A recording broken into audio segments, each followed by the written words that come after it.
नेपालीको भावना र मर्म रेटिँदैछ, नेपालीको भावना र मर्म रेटिँदैछ।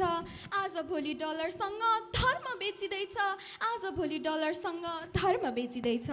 मठ मन्दिर गुम्बाहरू निशानामा परेका छन्, मठ मन्दिर गुम्बाहरू निशानामा परेका छन्। धूप दीप आरतीको कर्म मेटिँदैछ, धूप दीप आरतीको कर्म मेटिँदैछ।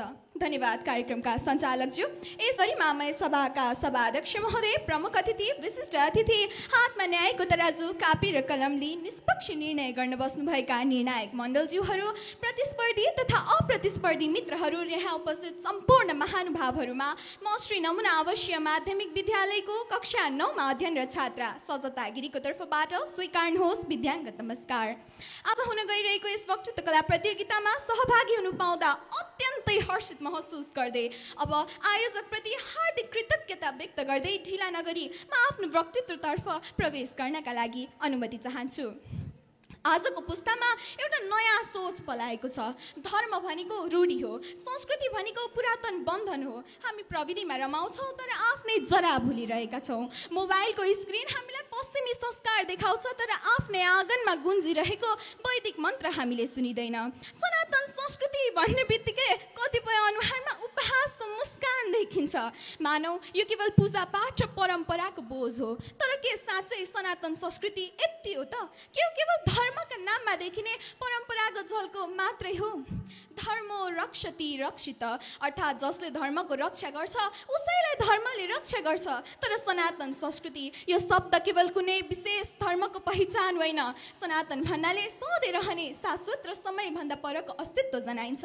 यो त जीवन जिउने तरिका हो जहाँ व्यवहार, सम्मान, करुणा र चरित्रका शिक्षाहरू पाइन्छन्। यस्तै हाम्रो गण्डकी प्रदेशमा अवस्थित गण्डकी कोटी होम त्यही सनातन संस्कृतिको जीवन्त केन्द्र हो, जहाँ यज्ञ, वेद, रचनात्मक शिक्षा, अनुशासन र आध्यात्मिक ऊर्जा सँगै बाँच्दछन्।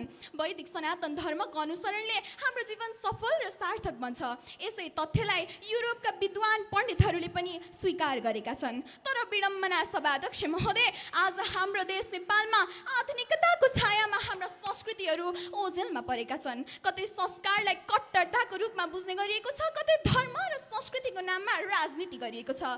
तर वास्तविक सनातन संस्कृति न त कुनै जात, धर्म वा भूगोलमा बाँधिएको छ, न त कसैको सम्पत्ति हो। यो त समस्त मानव जातिको उन्नतिको मार्ग हो, जहाँ सत्य, अहिंसा, आत्मविकास र सह अस्तित्वका शिक्षाहरू पाइन्छन्।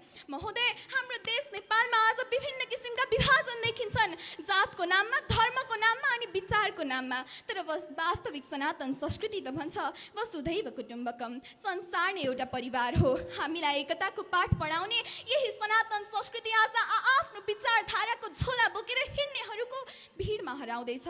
सभाध्यक्ष महोदय, हामी विद्यार्थी, हाम्रो हातमा केवल पुस्तक होइन भविष्य पनि छ। हाम्रो पढाइ केवल डिग्रीका लागि होइन, भविष्य निर्माणका लागि हुनुपर्छ। यस्तो अवस्थामा सनातन संस्कृतिले हामीलाई सिकाउँछ मातृदेवो भव, पितृदेवो भव, आचार्य देवो भव, अतिथि देवो भव। यी पवित्र संस्कृत वाक्यले हामीलाई आमा बुबा, गुरु र अतिथिप्रति कृतज्ञ बन्न सिकाउँछ। यस्तै हाम्रो शिक्षा, प्राचीन शिक्षा प्रणाली हेर्ने हो भने गुरुकुल पद्धतिमा शिक्षा व्यवहारमा केन्द्रित थियो, जहाँ शिक्षकहरू जीवनशैलीको माध्यमबाट शिक्षण दिन्थे। आज गण्डकी कोठी होम जस्ता संस्थाहरूले त्यही शिक्षा प्रणालीको पुनर्जागरण गरिरहेका छन्, जहाँ विज्ञान र आध्यात्म दुवै एकसाथ अघि बढ्छ। तर के हामीले कहिले सोच्यौँ किन आमा बिहान तुलसीमा जल चढाउँछिन्, किन हजुरबुबा बिहान बेलुका गीता पढ्छन्? ती सारा कार्यहरू केवल परम्परा पूर्तिका कुरा होइनन्, ती कुराहरूमा वैज्ञानिक आधार, मानसिक शान्ति र आध्यात्मिक शुद्धिका गहिरो रहस्य लुकेको छ। गण्डकी कोठी होम केवल यज्ञ गर्ने स्थान होइन, यो त एउटा यस्तो शक्ति केन्द्र हो जहाँ विद्यार्थीहरूले कर्म र धर्मको सही अर्थ बुझ्ने मौका पाउँछन्। सभाध्यक्ष महोदय, यो त एउटा उदाहरण हो जहाँ आधुनिक शिक्षा र सांस्कृतिक पुनरुत्थानको समायोजन भइरहेको छ। अब म तपाईँहरूसँग केही प्रश्न राख्न चाहन्छु। के तपाईँले कहिले आफ्ना आमा बुबालाई बिहान उठेपछि प्रणाम गर्नुभएको छ? के तपाईँले कहिले आफ्ना हजुरआमा बाजेबाट कथा सुन्नु भएको छ? के तपाईँले कहिले आफैलाई प्रश्न गर्नुभएको छ, म को हुँ, म किन छु? यी सारा प्रश्नहरूको उत्तर हाम्रो संस्कृतिभित्र लुकेको छ। यदि हामीले यी प्रश्नहरूलाई आफ्नो जीवनमा जोड्यो भने हामी केवल ज्ञानवान होइन, संस्कारवान, संवेदनशील र आत्मगौरवयुक्त व्यक्तित्व बन्न सक्छौँ। सभाध्यक्ष महोदय, अब म आफ्नै आँखाले देखेको एउटा प्रत्यक्ष घटनालाई यहाँहरूमा साझा गर्न चाहन्छु। हाम्रै गाउँमा एउटा बालक बस्थ्यो। उसका लागि हजुरबुबाले सुनाउने रामायणको कथा, मन्दिरमा बज्ने घन्टीको आवाज अनि महँग बसाउने धूपको बासना संसारको अर्थ बनिसकेको थियो। तर जब ऊ आफ्नो अध्ययनका लागि सहरतिर गयो तब ऊ मोडर्न बन्न खोज्दा आफ्नो संस्कृतिलाई लज्जा साथ हेर्न थाल्यो।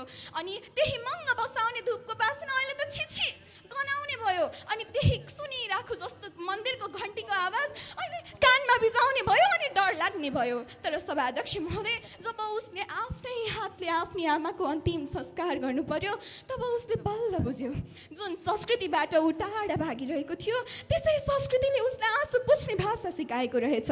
सभाध्यक्ष महोदय, त्यसै दिनबाट ऊ फेरि फर्क्यो आफ्नो जरातिर। अब एउटा जिज्ञासा सभाध्यक्ष महोदय, जसरी आध्यात्मिक ज्ञान, सकारात्मक प्रज्ञान र मानवतावादको उन्नति भएको थियो त्यसरी नै आज उन्नति भएको थियो, त्यसरी नै आज भौतिक सुख सुविधाहरूको उन्नति भए जसरी आज सकारात्मक प्रज्ञान, मानवतावाद र आध्यात्मिक ज्ञानको उन्नति भएको भए आजका मनुष्यहरू कति आनन्दित हुने थियो होला। तर जबसम्म मनभित्रको आत्मा छमछम गरी नाच्दैन, मनभित्रको ईश्वर छमछम गरी नाच्दैन, तबसम्म हामीले शान्ति र परमानन्दको अनुभूति गर्न सकिँदैन। सभाध्यक्ष महोदय, हाम्रो प्रकृतिमा समेत सनातन संस्कृति अवलम्बन गर्न सकिन्छ। फुल फुल्छ, सूर्य उदाउँछ, नदी आफ्नै गतिमा बग्छ। त्यसैले हामी प्रकृतिका अंश हौँ हामी मानवहरू। त्यसैले भनिन्छ परोपकाराय उदन्ति सूर्य, परोपकाराय वहन्ति नद्य, परोपकाराय दुहन्ति गाव, परोपकाराय निदम शरीरम। हामी मानवले पनि आफ्ना हरेक कर्महरू परोपकारका लागि गर्नुपर्छ। अब जाँदा जाँदै सबैका लागि मङ्गलमय कामना गर्न चाहन्छु।